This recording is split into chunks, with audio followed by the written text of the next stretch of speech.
وزیر اعظم شہباز شریف کی سعودی ولی عہد شہزادہ محمد بن سلمان سے ملاقات، باہمی تعلقات اور سرمایہ کاری کے فروغ پر تبادلہ خیال۔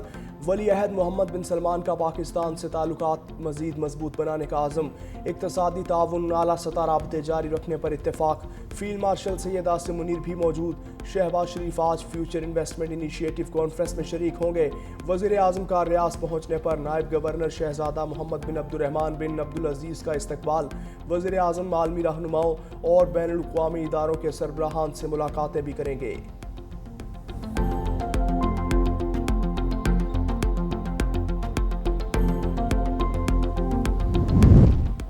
پاکستان کی معاشی مشکلات، سعودی عرب مدد کو آ گیا۔ پاکستان کو $1 ارب کی آئل فیسلٹی فراہم کرنے کا فیصلہ۔ وزارت خزانہ حکام کے مطابق سعودی عرب رواں مالی سال پاکستان کو آئل فیسلٹی دے گا جو $290 ارب کے مساوی ہوگی۔ ریاض $5 ارب کے ڈپازٹس بھی رول اوور کرے گا۔ $2 ارب دسمبر جبکہ $3 ارب قرض جون 2026 میں واجب الادا ہے۔ رواں مالی سال کے پہلے 3 ماہ میں $30 کروڑ کی آئل فیسلٹی ملے گی۔ سعودی عرب نے پاکستان کو $5 ارب ٹائم ڈپازٹس 4% شرائح سود پر دے رکھے ہیں۔ سعودی عرب ان فنڈز کی ادائیگی ہر سال رول اوور کرتا ہے۔ پاکستان اور افغان طالبان رجیم کے درمیان مذاکرات کا تیسرا دور مشکلات کا شکار۔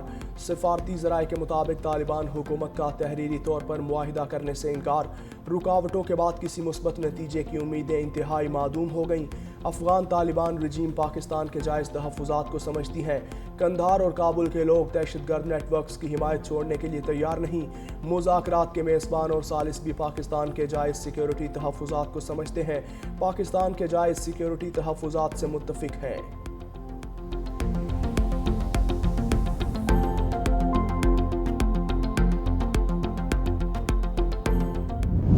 نو کانفیڈنس میں جو ہے وہ پاکستان مسلم لیگ نون آزاد کشمیر جو ہے وہ ساتھ دے گی، اور جہاں تک گورنمنٹ فارمیشن ہے وہ ہم ساتھ نہیں ہوں گے۔ موجودہ آزاد کشمیر کی جو حکومت ہے، آزاد کشمیر کے اندر مسائل حل کرنے تو کیا وہاں پہ کرائسس کھڑا کرنے کی باعث بن گئی۔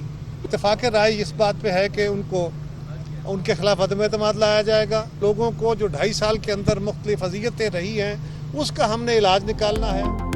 نیا وزیر اعظم کون ہوگا؟ بلاول بھٹو آج اعلان کریں گے۔ پیپلز پارٹی اور نون لیگ میں آزاد کشمیر میں تحریک عدم اعتماد لانے پر اتفاق۔ آزاد کشمیر میں حکومت سازی پر بڑی بیٹھک۔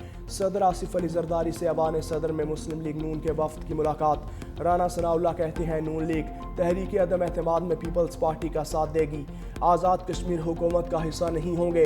قمر زمان کائرہ نے کہا کہ پیپلز پارٹی نے نون لیگ کے فیصلے کو مان لیا، آزاد کشمیر میں سیاسی استحکام لانا ہے۔ احسن اقبال بولے نون لیگ اپوزیشن میں بیٹھے گی، موجودہ سیٹ سیٹ اپ عوام کی امیدوں پر پورا اترنے میں ناکام رہا۔ راجہ پرویز اشرف نے یقین دہانی کروائی کہ جوائنٹ ایکشن کمیٹی کے ساتھ معاہدے پر مکمل عمل ہوگا۔ پیپلز پارٹی آزاد جموں کشمیر نے وزیر اعظم کو استعفیٰ دینے کے لیے مہلت دے دی۔ وزیر اعظم دن 2 بجے تک استعفیٰ دے دیں، پیپلز پارٹی کا پیغام۔ پیپلز پارٹی کو مسلم لیگ نون اور P T I forward block کے ممبران سمیت 36 ارکان اسمبلی کی حمایت حاصل ہے۔ ذرائع کے مطابق آج 2 بجے کے بعد تحریک عدم اعتماد فائل کر دی جائے گی۔ وزیر اعظم انوار الحق کا استعفیٰ کی بجائے تحریک عدم اعتماد کا بھرپور مقابلہ کرنے کا فیصلہ۔ وزیر اعظم آزاد جموں کشمیر کا ایک بار پھر پیپلز پارٹی کو چیلنج، کہا نمبر گیم پوری ہے تو عدم اعتماد لے آئیں۔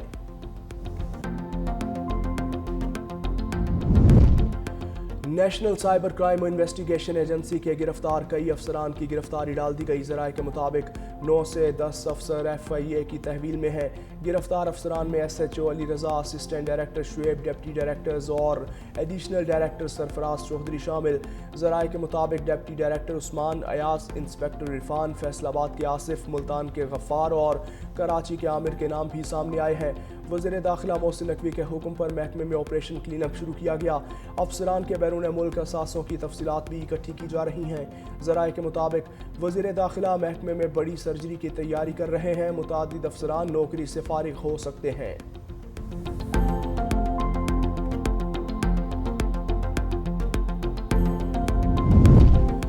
وفاقی وزیر داخلہ محسن نقوی کی SP عدیل اکبر کی رہائش گاہ کاموں کی آمد، غمزدہ خاندان سے اظہار تعزیت۔ کہا ایس پی عدیل اکبر کی ناگہانی موت سے دلی صدمہ ہوا۔ دوسری جانب ایس پی عدیل اکبر کے خلاف الزامات کی انکوائری رپورٹ سامنے آ گئی۔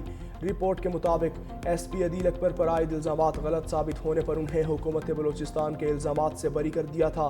کابینہ ڈویژن نے civil servants efficiency and discipline rules کے تحت انکوائری مکمل کی اور کابینہ سیکریٹریٹ نے بریت کا نوٹیفیکیشن 10 اپریل 2025 کو جاری کیا۔ ذرائع کے مطابق انکوائری کے باعث عدیل اکبر کی ترقی رک گئی تھی اور وہ طویل عرصے سے ذہنی دباؤ کا شکار تھے۔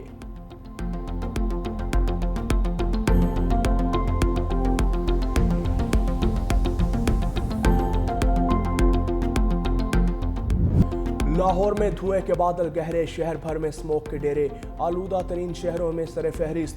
فضائی آلودگی نے شہریوں کے لیے سانس لینا بھی مشکل بنا دیا۔ اسموک کے باعث شہریوں میں کھانسی، سانس کی تکلیف، نمونیا اور آنکھوں میں جلن کے کیسز میں اضافہ۔ گزشتہ ایک ہفتے میں 5 بڑے سرکاری اسپتالوں میں 22,000 سے زائد مریض رپورٹ۔ میو، جناح، گنگا رام سروسز اور جنرل اسپتال میں ہزاروں شہری علاج کے لیے پہنچے۔ طبی ماہرین کی شہریوں کو صبح کے اوقات میں واک سے گریز اور بغیر ماسک گھروں سے نہ نکلنے کی ہدایت۔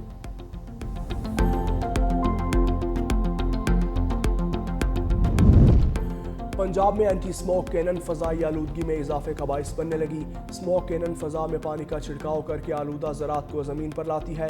اسموک کینن کے 30 منٹ بعد فضا میں خطرناک ذرات 13% تک بڑھ گئے۔ ایک اسموک گن کی قیمت 6 کروڑ روپے ہے۔ صوبائی وزیر مریم اورنگزیب نے ان خبروں کو غلط اور گمراہ کن قرار دیا۔ کہا رپورٹ پرانی ہے اور پرانی ٹیکنالوجی پر مبنی ہے۔ ماہرین کا کہنا ہے اسموک پیدا کرنے والے اسباب کو دور کیے بغیر ختم نہیں کیا جا سکتا۔ کراچی میں ای چالان سسٹم کا نفاذ، 6 گھنٹوں میں شہریوں پر 1.25 کروڑ روپے سے زائد کے جرمانے عائد۔ مجموعی طور پر 2,662 چالان جاری کیے گئے۔ سب سے زیادہ چالان سیٹ بیلٹ نہ باندھنے پر کیے گئے، جن کی تعداد 1,535 رہی۔ ہیلمٹ کے بغیر موٹر سائیکل چلانے پر 507، ریڈ لائٹ کراس کرنے پر 166 جبکہ اوور سپیڈنگ پر 419 چالان کیے گئے۔ کوہستان مالیاتی سکینڈل، نیب نے نامزد پولیس آفیسر کو ایبٹ آباد سے گرفتار کر لیا۔ سب انسپکٹر نصیر الدین پر 6 کروڑ روپے سے زائد کرپشن کا الزام ہے۔ جسمانی ریمانڈ حاصل کرنے کے لیے ملزم کو آج احتساب عدالت میں پیش کیا جائے گا۔ نیب نے اپر کوہستان سکینڈل میں اب تک متعدد سرکاری اہلکاروں، کنٹریکٹرز اور دیگر ملزمان کو گرفتار کیا۔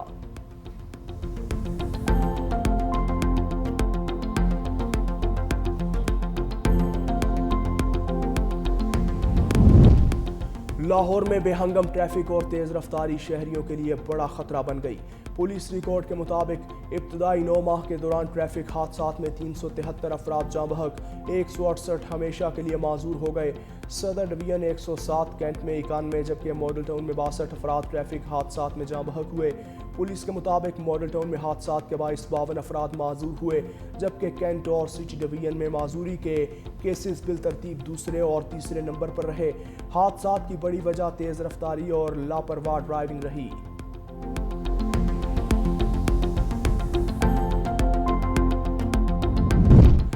کوٹ ادو کے نجی اسپتال میں ناقص ڈائلیسس مشین سے ایڈز پھیلنے کا انکشاف۔ انتظامیہ 3 مریضوں میں ایڈز کی تشخیص کے بعد حرکت میں آ گئی۔ نجی اسپتال کے ٹیکنیشین کے خلاف مقدمہ درج، انکوائری کا آغاز۔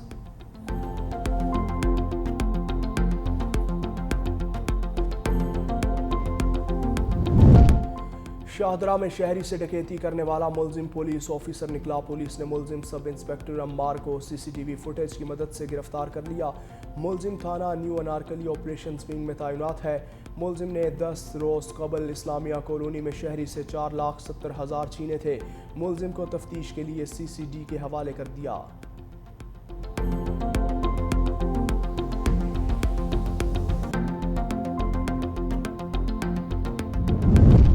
کراچی میں ملاوٹ شدہ دودھ کے خلاف انتظامیہ کا کریک ڈاؤن، 7 دکانیں سیل۔ 2 روز میں 27 دکانیں سیل کی گئیں۔ ملیر میں یوریا ملا دودھ فروخت کیے جانے کا انکشاف۔ دودھ کے معیار کی چیکنگ اور ملاوٹ کے خلاف مہم تیز کرنے کا فیصلہ۔ ڈپٹی کمشنر کا کہنا ہے کہ سربا مہر دکانوں کو بھاری جرمانے کے بغیر ڈی سیل نہیں کیا جائے گا۔